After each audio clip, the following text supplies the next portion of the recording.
The adventure of the day is inspired by the book A is for Astronaut, written by astronaut Clayton Anderson, illustrated by Scott Brundage. This book is about the alphabet, and not just the alphabet we all know and love, A, B, C, but it's blasting through the alphabet all things space. A is for astronaut, B is for ballista, C is for capsule. And you'll just have to read the rest of the book to find out what all the other space things are all about. Find this book on Amazon today or at astroclay.com. And now we're off to the NASA Johnson Space Center in Houston, Texas. And I am so excited to share a behind-the-scenes look at all of these amazing facilities. And we're going to play a little scavenger hunt and see how many things we can find that are in Astro Clay's book. Are you ready for an epic adventure? Let's go!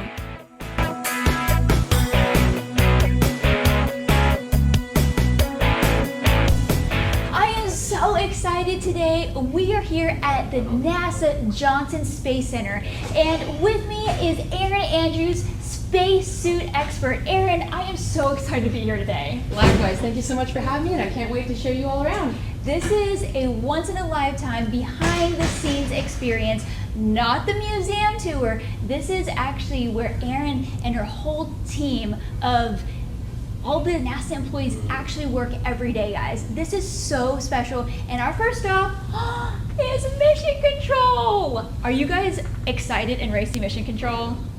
Let's do it.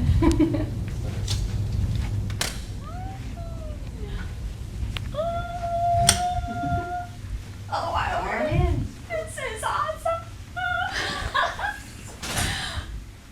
Oh my word.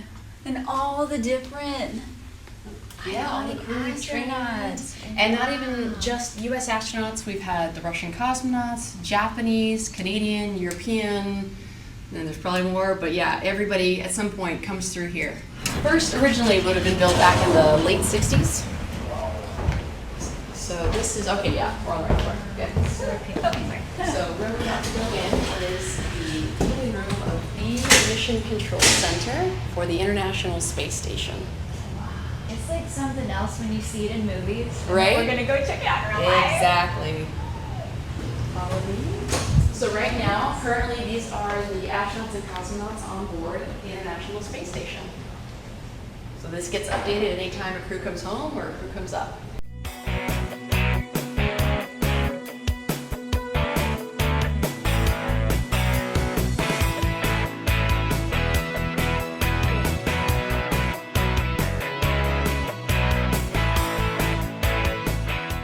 This is the control room of the International Space Station. Wow. So this is what you'll see in movies. This is what you'll see if you log into NASA TV and they show you live shots from Mission Control.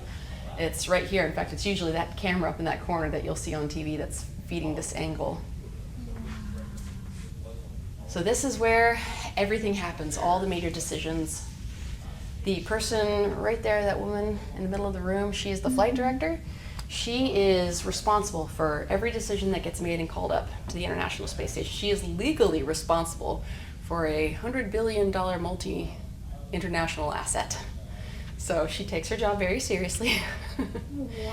And it's our job as flight controllers, we are experts in each discipline, to send forward the information that we think she or he will need to make the best decision. We're also expected to provide rationale with that. An astronaut calls down with a problem, we say, okay, here's our solutions. We're going to recommend plan A because of these reasons. And then that doesn't work, or you don't want to use that plan. Here's plan B, C, D, however many plans we need. And here's the reasons why those are great or not so great. These are the risks you need to consider. And then ultimately it's up to flight director to make the call. And then the person sitting next to flight director, who's currently not there, is Capcom. That's your capsule communicator. That's a legacy term from back in the original Mercury, Gemini, and Apollo days. That is the only person allowed to talk to the astronauts on the space station. Now, with some exception, the flight director can key in if they absolutely need to and talk directly, but otherwise, Capcom's the only one, and that's just to prevent 50 different people from sending out 50 different instructions and clogging communication lines. Yeah. So it's a bit of a telephone game, because let's say they call down and there's a problem with the spacesuit. It would come back down to me, and I'm sitting actually in a completely separate room in a back team room. Yeah. Every one of these consoles has a whole nother room of other people that's supporting just them. And they are usually your technical experts on that system. So for me, I was an expert on the spacesuit. So the crew member calls down and says, I've got a problem with the spacesuit. It'd be up to me and my team of engineers that are supporting me to figure out what the plan of action should be. I call up to EVA, said, hey, here's plan A, B, and C. We might have to debate that for a little bit, but when we come up with consensus, then the EVA officer here will pass that on to flight director. And then maybe we have to debate that plan with some of the other disciplines at the same time. And then ultimately, when the decision comes down, flight director turns to Capcom and says, okay, send it up. And Capcom goes, okay, astronaut so-and-so, we're gonna need you to do this, and that should fix your problem. And that's how it works. This is crazy. Ops planner there is in charge of their schedule. So we literally, down to the minute, have their entire days planned out. And when they wake up, they pull up their schedule and they say, okay, here's what I've got to do today. Here's exactly when I need to get started on it. Here's when I need to end on it. And as things need to shift, as they always do, we always communicate with Ops Plan and say, hey, we ran long today and we didn't finish the procedure. So like, can we get 2 more hours tomorrow that we weren't planning on? And so it's this constant tug of war of when can I get more time. On the plus side, when you finish early, we all love that. It's like, okay, hey, extra time. Let's go do that thing we were wanting to do. Dinner early. Yeah, exactly, that too. I had no idea that they had, like, astronauts had schedulers. Oh, highly like regimented. virtual assistants to keep, like, their schedules. If you look at the flight director's console, see the center console, the first one to her right with those colorful horizontal bars, those are their daily schedules. Wow. So each row is one of the astronauts. And they'll go through and read their schedule for the day. We literally have their exercise, their lunch, their break, their sleep, everything in between scheduled to a T. Does it throw them off a bit to be in space? So, like, it's very helpful to have, like, a schedule? Oh, yeah. And each one of those blocks, when you click on it, it'll pull up the instructions and where to find whatever it is you're doing. So if you're doing an experiment, you're going to go to this drawer and pull out these tools. And then now, step through this procedure. Step 1. Step 2, open thing. Pull thing out. Stick it in thing, you know? Yeah. And so it is helpful, because then they don't have to worry about memorizing those procedures on the ground, or where is all this stuff? I don't even remember, because they have so much they have to learn while they're in training on the ground. So we do as much as we can to help them out here and take some of that off their brain. If you look in that middle screen there, down below on the west tip of South America, there's a little icon of the space station. That is where the space station is currently located right now. It's flying off the west coast of the very tip of South America. And if you follow the white line that it's on, it shows you where it's going to be and where it was. It is going to the right. So it's going to start up the east coast of South America and then glance off the west coast of Africa and zip down. Now remember, this is a 3D world that we have to project on a 2D surface, so that's why it looks squiggly. The space station doesn't actually zigzag up and down the sky. It is just going in a circle. But when you try to put a 3D map on a 2D surface, it ends up looking like a zigzag. So, Aaron, in the book, the letter Y is for yellow, because in mission control, it lights up yellow when something's going wrong up there in space. Can you talk a little bit about that? Sure. So for each one of these systems, we do have different colors representing different things, but generally, yes, yellow is used as a caution, meaning something might be starting to go wrong, and then if things get worse, it'll switch over to a red, which is, yes, something is definitely wrong, and we've got a problem we need to deal with. Otherwise, usually you'll see greens and blues indicating that all systems are good. Dangerous is it to work outside? Extremely. Extremely dangerous.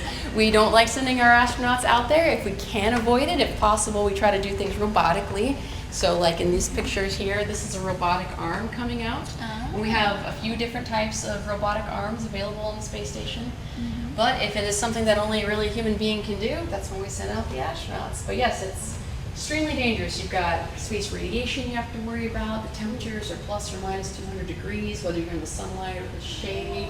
You've got to worry about micrometeorites, tiny little grains of sand that are just flying thousands of miles per hour smooth through space, can come and cut a hole in your suit, and you could leak out all your air. So it's extremely dangerous. Oh man. You could be working along there and accidentally cut a glove on a sharp edge or something. So yeah, we always take our spacewalks very seriously.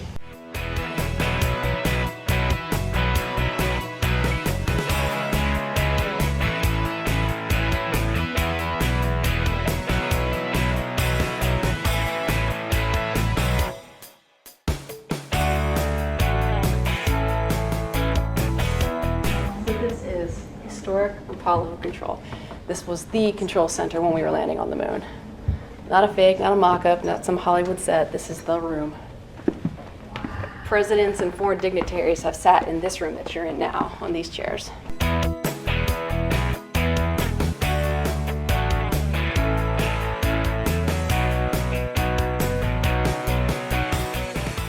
It really does. I mean, that is. So look, they've got like cigarettes and a tray there.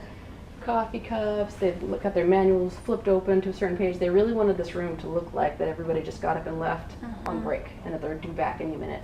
Were these the actual computers? So just kind of these have been era? refurbed, the consoles. So what you see now are, I believe, LCD screens. They would have had the original big CRT type computers in there. So if you opened up a panel on the back side, you see the big vacuum tube assembly, little TV screens, but a few years back they did a big renovation in here, and when I tell you the attention to detail is immaculate. We're talking the specific type of carpet that they use in here, the ceiling tiles that were used up there. Like, they hunted down manufacturers and said, give me whatever you have left from 1969. Wow. We want it. And they're like, okay, it's out in the warehouse, we'll go dig it up. Like this specific shade of government issue green. Yeah. Like, they did their research when they came in and did all this. That's one small step for man, one giant leap for mankind. Yeah. So one of the really fun things about space, right, is the space shuttle, and this is an actual real trainer that the astronauts would sit in to train for their missions. Erin, can you show us a little bit of this simulator? So when the astronauts were training for their space shuttle missions, they would come in here and they would practice all of their procedures, normal procedures, emergency protocols. You'd have your pilot and commander that would be sitting up here in the main cockpit. You'd have an array of windows that they could see out of, and of course all the buttons that you see here controlling all of the flight systems. And they could come in and practice working through every one of those protocols, procedures, to make sure they understood what they were doing and could do it correctly and efficiently. And so they had these little knobs here, right? So you don't accidentally like boop and like. Exactly. We've got guards coming up here because, as you're floating around in zero gravity, you don't want to accidentally push a switch that could be a critical system. So this would help prevent accidental hands or feet or head. Yeah, you definitely couldn't like hit anything. That is so cool. And in the real space shuttle, you could probably like see the Earth and stuff out there. Yeah, they'd come up here and they'd eat their food and look out the window and look at Earth. It's like a huge car. Right? Yeah. But in space. A lot more buttons. A lot more buttons. I'm really glad that our cars don't have this many buttons. And it always amazes me that the astronauts would learn what every single one of these switches would do. Yes, wow, this is like an airplane. Exactly, and that's what it's modeled after, and that's where a lot of pilots got their experience from. So cool, look at all this. If you guys were here, we could just sit here and like push buttons and pretend to be an astronaut. Wow, that's a lot of memorization. Yeah. So cool. Our suits here. Guys, this is absolutely epic. This is an up close of a spacesuit. Like, we see these things from our childhood. Yes. So you are the spacesuit expert. This is just like a moment. This is my bread and butter right here. I know everything there is to know about this suit. What's the first thing that we wouldn't even think of with the spacesuit? Oh my gosh, so one of the cool things is that this is actually gold on the visor there. Now, it's not pure gold. It's a very, very thin layer of like a gold aluminum foil. But this technology is what, when it was developed, spun off to become sunglasses that you and I wear day to day. No way. And it was because astronauts needed to go to space and we needed ways to protect our eyes that sunglasses came into existence. And then some other cool things, gosh, so many things. I could teach literally a whole class on this. But so obviously this is where the head would be, the human head. And then on the chest there, this unit is called the DCU, the Display and Control Unit. And we've got things like their radio, their power buttons, communication systems are in there, and a tiny little onboard computer that will help to alert them if anything wrong is detected in the suit. So they can also use it to monitor their oxygen, their power, everything about the health of their suit. Attached here, this metal structure is where we're going to have tools clipped onto it, so the necessary drills, screwdrivers, hooks, whatever you need. We use these hooks primarily as safety tethers so that you don't accidentally fall off the space station, float away. You need to hook in everywhere you go. And then if we're going somewhere where we really need extra leverage, we've got this foot restraint that the astronauts can clip their boots into, and then that allows them to really lean into what they're doing. Because you're in space, so for every action there's an opposite and equal reaction. If I try to push against something, all I'm going to do is push myself away. So if I don't want that to happen, I'm going to clip myself in, maybe use my feet, and now I can really push on something or really torque that wrench to get it to do what I need it to do. Wow. Has any astronaut ever lost a screwdriver or something? Yes. Just there it goes. We've lost entire bags full of tools. Unfortunately, it happens. Now, what if for some reason you got detached, you as the astronaut, what would happen? So at any given time, they have usually two tethers. So there's one main safety tether that will be clipped at all times, and then you have what's called a local tether, so you'll pick that up and move that around as you move. Now, for any reason those two tethers should fail, highly unlikely, but let's say it is possible, there's a small jetpack built into the backpack where the astronaut is able to fly themselves back to the safety of the station. And we do training on that. We use a virtual reality, we use something similar to Oculus goggles, and we'll put them in a virtual space station and say, you've fallen off and you're tumbling. Now, how do you stop the tumble and find the space station and now get back to it before you've gone too far as to not be able to return? And so they go and they regularly practice those drills as well. Is that how that one famous picture of that one astronaut in space, there's nothing around? No, that's Bruce that McCandless. He was testing one of the original jetpack systems, so we no longer use that one anymore. That's the MMU, the Manned Maneuvering Unit, and it kind of looks like a big chair, really, and he had these armrests with these joysticks. And so yes, that was done in the shuttle program, and it was really cool because they'd never done it before, so it was just, hey Bruce, let's go see if it works. Go fly out there and see if you can fly back. Fortunately, it did work.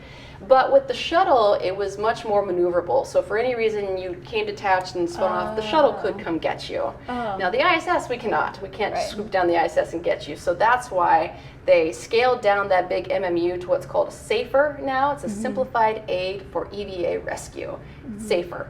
And it clips on to your backpack, and crew have that as a contingency in case they need it.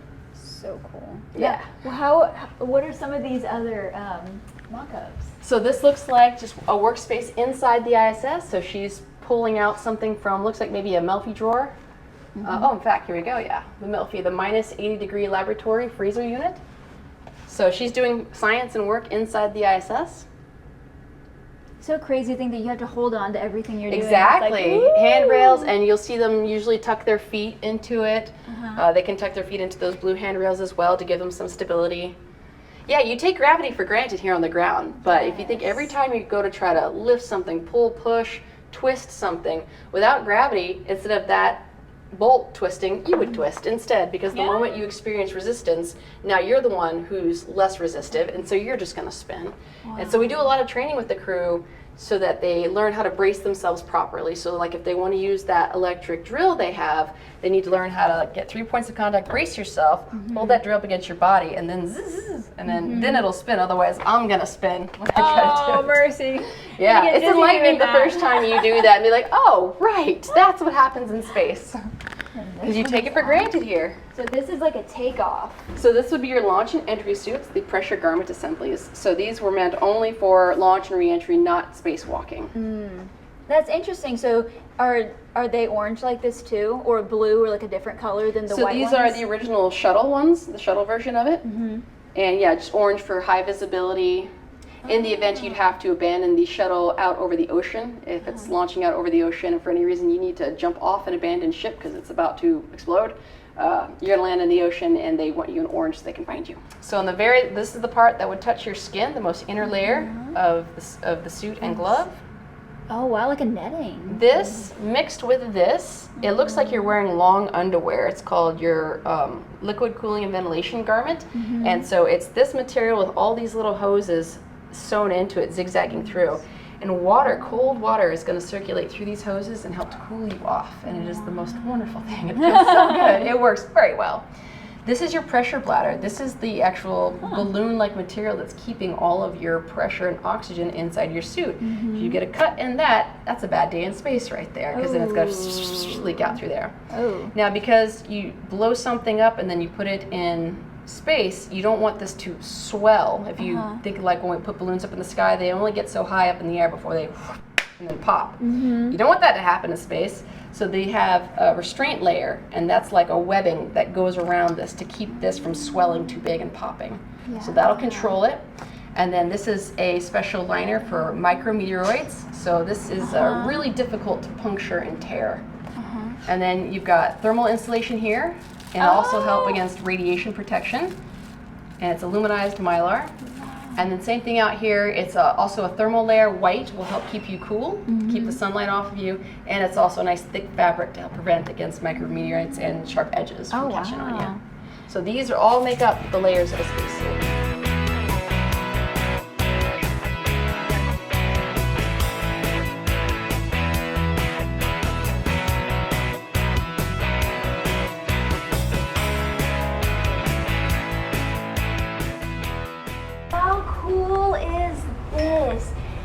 Aaron, this is an incredible facility.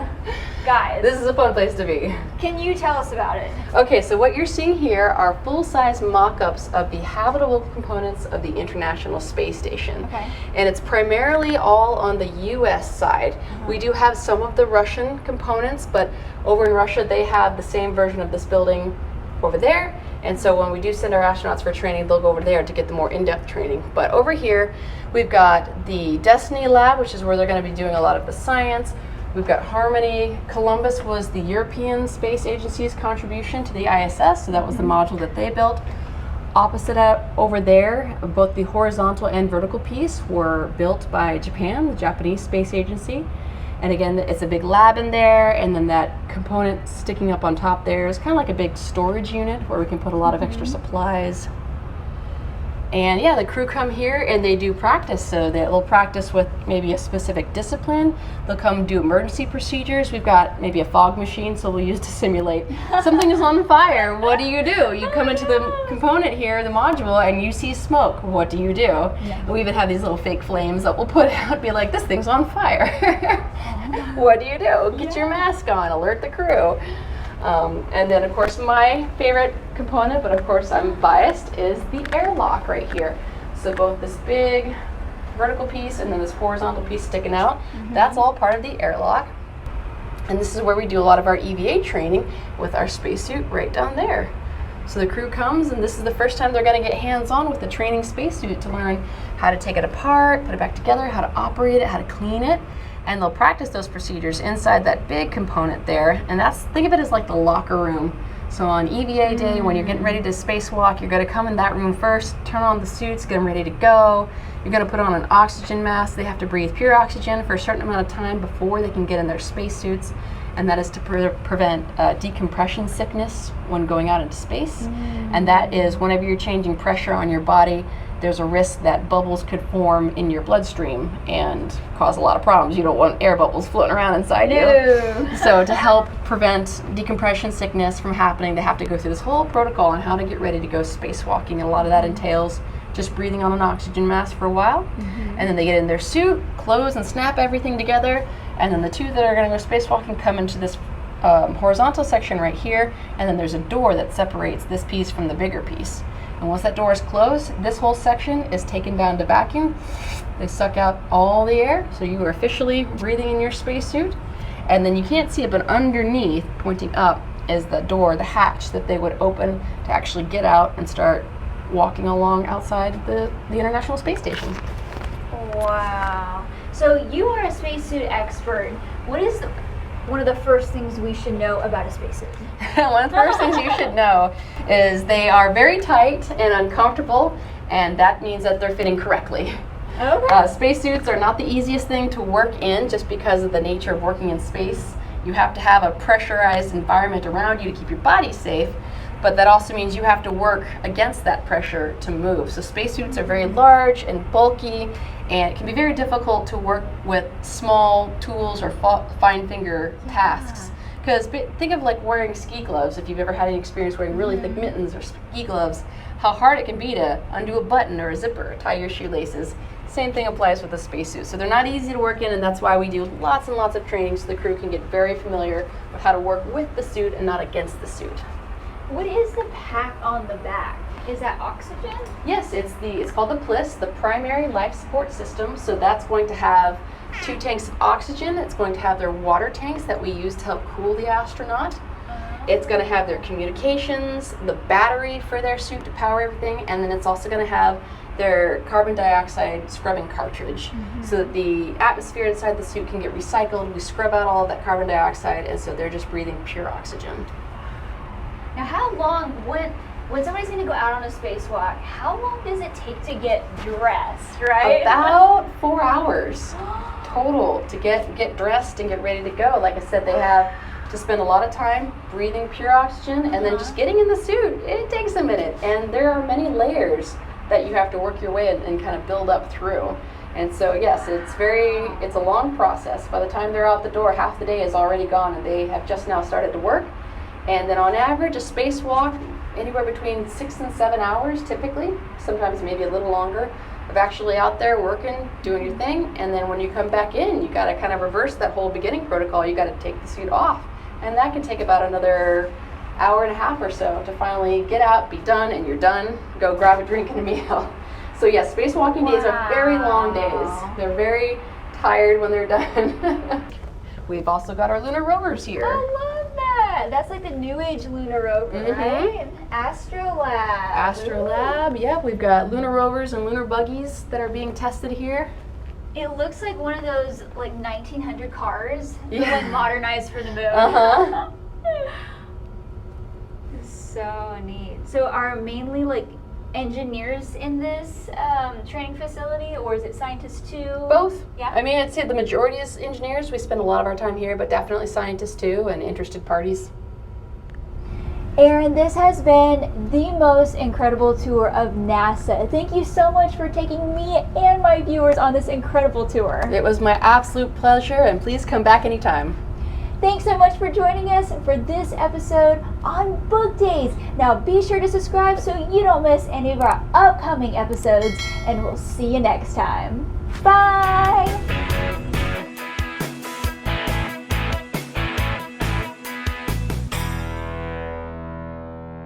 Want more book days? Well, the adventure has only begun. Check out these episodes and be sure to subscribe so you don't miss any of our upcoming adventures.